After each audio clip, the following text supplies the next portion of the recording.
एक औरत गुस्से में दरवाजा खोलती है, लेकिन सामने एक काली दीवार उसका रास्ता रोक लेती है। दीवार पर चमकती हुई ठंडी धातु जैसी चमक है, जो बिल्कुल भी इंसानी हाथों से बनी नहीं लगती। पति पत्नी एक दूसरे की तरफ हैरानी से देखते हैं। उनके चेहरे पर साफ दिखाई देता है, यकीन करना मुश्किल है। मर्द तेजी से दरवाजे के पास लगे मॉनिटर की ओर बढ़ता है, लेकिन स्क्रीन पर सिर्फ बर्फ जैसी रुक रुक कर झिलमिलाती छवि दिखती है। उसी वक्त पीछे से पत्नी की घबराई हुई आवाज आती है, जिम। जिम पीछे मुड़कर चला जाता है, लेकिन उसे ये नहीं दिखता कि उस काली दीवार पर एक नीली रोशनी की चमक हल्के से गुजरती है। एल्ली की आंखों में डर झलकता है, क्योंकि अब खिड़कियां भी काले ईंटों से पूरी तरह बंद हो चुकी थीं। वो गुस्से में दीवार पर लात मारती है, लेकिन दीवार टस से मस नहीं होती। और भी ज्यादा डरावनी बात, मोबाइल में अब कोई सिग्नल नहीं आता। जिम मोबाइल को लेकर कमरे में इधर उधर चलता है, तभी उसे एहसास होता है कि दीवार के पास मोबाइल में इलेक्ट्रोमैग्नेटिक रुकावटें आने लगती हैं। एल्ली टूल बॉक्स से एक ड्रिल निकालती है। उसका धारदार सिर दीवार पर घूमता है, लेकिन उसमें एक भी खरोंच नहीं आती। दोनों मिलकर दीवार में छेद करने की कोशिश करते हैं, लेकिन ड्रिल का सिर इतना गर्म हो जाता है कि वो लाल हो उठता है। फिर भी वो रहस्यमयी काली दीवार पूरी तरह सलामत रहती है। जिम और एल्ली हार नहीं मानते और अब वो सामान्य दीवार पर ड्रिल करने की कोशिश करते हैं, लेकिन उन्हें जल्द ही समझ आ जाता है दीवार के दूसरी तरफ भी वही काली दीवार है, मानो पूरा अपार्टमेंट किसी ने बाहर से बंद कर दिया हो। जैसे ही दोनों चौंकते हैं, तभी पास की दीवार के दूसरी तरफ से तेज बहस की आवाजें आने लगती हैं। दोनों तुरंत ड्रिल चालू करते हैं और इस बार उन्हें कोई रुकावट नहीं मिलती। दीवार में बहुत जल्दी एक बड़ा छेद बन जाता है। उधर एक और नवविवाहित जोड़ा रहता है और मर्द जोर जोर से चिल्ला रहा है कि वो मकान मालिक से रूम कैंसिल कराना चाहता है। स्पष्ट है, उन्हें भी एहसास हो गया है कि वो फंस गए हैं। एल्ली गहरी सांस लेती है। लगता है पूरे अपार्टमेंट की बाहरी दीवारें काली ईंटों से बंद हैं। इस बीच जिम नोटिस करता है कि हर जगह के नलों में अब पानी भी नहीं आ रहा। फिर भी वो हार नहीं मानता, बल्कि एक सुझाव देता है कि इसको एक पजल गेम की तरह सुलझाते हैं। लेकिन जिम की यही बात एल्ली की मानसिक स्थिति को तोड़ देती है। एल्ली टूट जाती है और अपने पति पर गुस्से में चिल्लाती है, आखिर तुम काम के पीछे कब तक पागल रहोगे? कल एल्ली ने घूमने जाने का प्लान बनाया था, लेकिन जिम ने कह दिया कि उसे कंपनी के लिए गेम डेवलप करना है, इसलिए मना कर दिया। और अब अगली सुबह उठते ही दोनों इस अपार्टमेंट में फंसे हुए थे।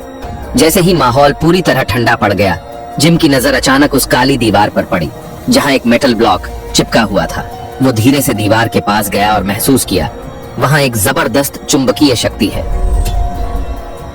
दोनों ने मिलकर कमरे में जितने भी धातु के सामान थे उन्हें इकट्ठा किया। कई बार के प्रयोग के बाद उन्हें ये समझ आया कि दीवार के 4 खास हिस्सों में चुंबकीय शक्ति सबसे ज्यादा है।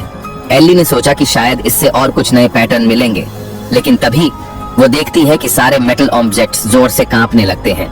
जिम को तुरंत शक होता है कि कुछ गड़बड़ है। वो झपटकर एल्ली को जमीन पर गिरा देता है। इस डरावने पल के बाद जिम और एल्ली पूरी तरह डर जाते हैं और अब उनका दीवार को लेकर कोई भी खोज करने का मन नहीं बचा। अब उन्हें बस इतनी उम्मीद थी कि शायद कल ये दीवार अपने आप हट जाए। अचानक दीवार की दूसरी तरफ फिर से जोरदार लड़ाई की आवाजें आती हैं और फिर वहां से एक महिला की दर्दनाक चीख गूंजती है। जिम और एल्ली को लगता है कि पड़ोसियों के साथ कुछ बुरा हो गया है।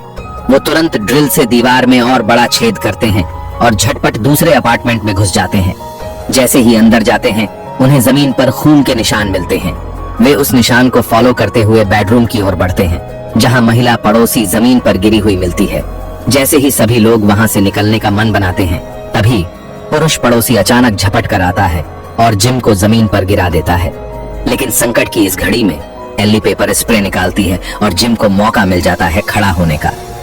जैसे ही वो बेसबॉल बैट से हमला करने ही वाला था, तभी महिला पड़ोसी अचानक अपने प्रेमी के सामने आ जाती है। जिम और एल्ली दोनों चौंक जाते हैं और थोड़ी देर तक कुछ समझ ही नहीं आता कि हुआ क्या। फिर उन्हें धीरे धीरे पता चलता है कि ये दोनों पड़ोसी असल में अकेले रहने वाले हैं और शायद उन्होंने अभी अभी कुछ नशे की गोलियां ली थी, जिसके कारण उनका मानसिक संतुलन बिगड़ गया था और तभी ये सब गड़बड़ हुई। जिम कुछ परेशान होकर स्टोर रूम की ओर जाता है, उम्मीद करता है कि वहां से कोई काम का टूल मिल जाए। जैसे ही वो पावर स्विच के पास जाता है, दीवार के पीछे एक अजीब सी तरंगें चमकने लगती हैं। वहीं जिम को एक जंग लगी छोटी सी फायर एक्स मिलती है। वो पूरी ताकत से उस काली दीवार पर वार करता है, लेकिन फिर भी उस पर एक खरोंच तक नहीं आती। तभी एल्ली के दिमाग में एक आइडिया आता है, जब दीवार तोड़ना नामुमकिन है तो क्यों ना नीचे की ओर रास्ता बनाया जाए। जब वो इस अपार्टमेंट में शिफ्ट हो रही थी, तब उसने रिसर्च की थी कि इस पुरानी इमारत के नीचे एक वर्ल्ड वॉर 2 के जमाने का बंकर है और ऐसे बंकर अक्सर मेट्रो स्टेशन से जुड़े होते हैं। यही शायद उनका अकेला रास्ता हो सकता है बाहर निकलने का।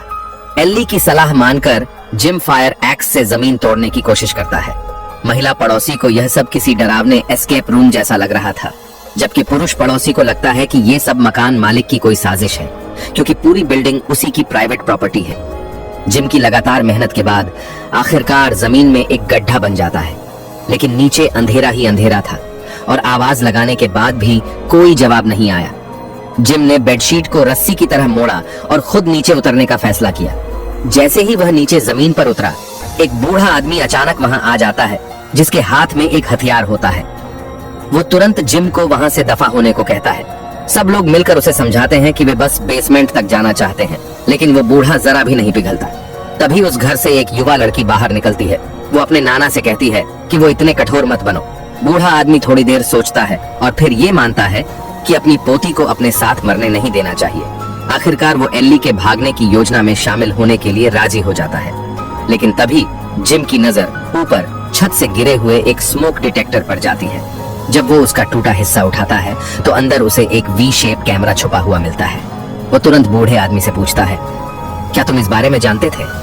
बूढ़ा हैरान होता है और कहता है कि ये सभी अलार्म तो मकान मालिक ने ही लगवाए थे। अब इस बात से जिम को शक होने लगता है। वो रसोई में भागता है, छत से दूसरा स्मोक अलार्म तोड़ता है और वहां भी एक कैमरा छुपा होता है। सब लोग अचानक चौंक जाते हैं। जरूर मकान मालिक किसी पागल रियलिटी शो की नकल कर रहा है।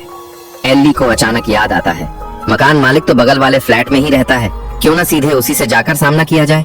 सभी मिलकर दीवार तोड़ते हैं और मकान मालिक के घर में दाखिल होते हैं, लेकिन अंदर चारों तरफ सन्नाटा पसरा होता है।